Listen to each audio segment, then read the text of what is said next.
And welcome back to Top Entrepreneur. My name is John DePietro. It's a pleasure to welcome you back for the segment where our distinguished panel of experts gets to give advice, expert advice, to our contestants. And why don't we start off with our legal expert, attorney Jeffrey Swaim, whose name is so much easier to pronounce than his predecessor, Mike, what was it again? Ruffolo. Jeff, give it. Sure. Give it out. Carlo, great start. You're a young guy. You're still in college, and you're out there on your own business. Kudos to you for that. It's very difficult to do and be successful at it, given your lack of experience.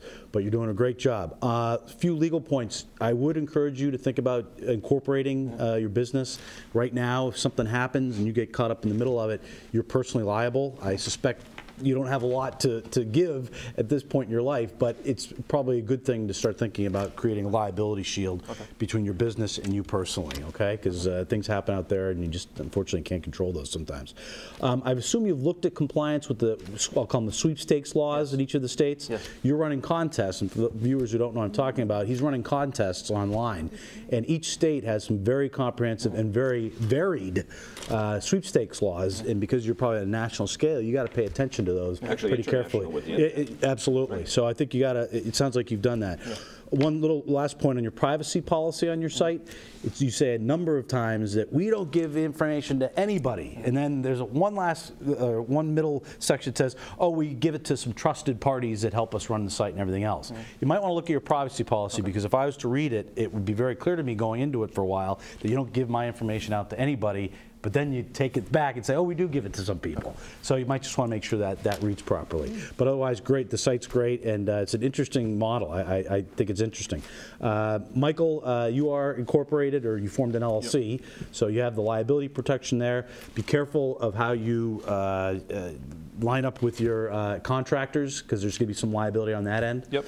Other than that, I'll turn it over to Fern. Great, thank you. Great, both of you. Really inspirational. Love it. Great stuff.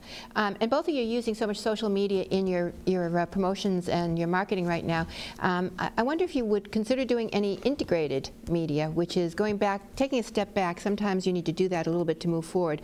One of the ways is to maybe put together some handsome-looking packets of winning contestants and winning prizes and so forth out for you, Carlo, to your potential market that might be out there, to corporations, and getting it in the door to the people that aren't on the web all the time, but yet are the decision makers. And the same for you, because Mike, I think that a lot of folks that are older, quote unquote, or more experienced or seasoned, may not be using the web as much as you folks are in your age generation. I think also one of the things to think about for both of you that I would advise is creating influencer campaigns. Word of mouth right now is the most important thing, and I think if you would create that for each of your products and services, I think that that would be a way to get the word out and to perhaps give benefits to those folks that are doing the influencing for you. Hank, you see businesses come to you all the time in your radio show and your TV shows. What advice might you have for our people here, based upon how you compare these with other? Well, first, I think the one thing that really comes through from you guys is the passion. Michael, I mean, this is something that you are involved in this business because this is a life's calling. I mean, it's as much sort of a campaign to get some awareness as to what you're going to make a dollar at as well.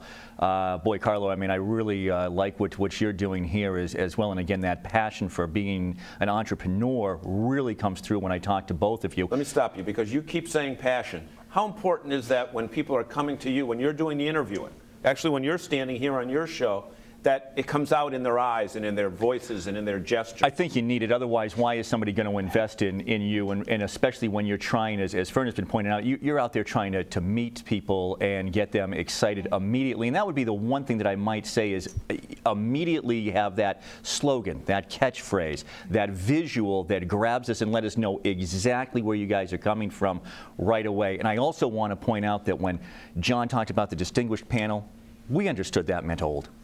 We understood that's what distinguished meant. Seasoned and experienced. See, oh, okay. Yeah. I was should have said extinguished panel. Because if we don't take a break right now, this show is going to get extinguished off the airwaves. But we will be back with more when our panel of experts picks today's top young entrepreneur.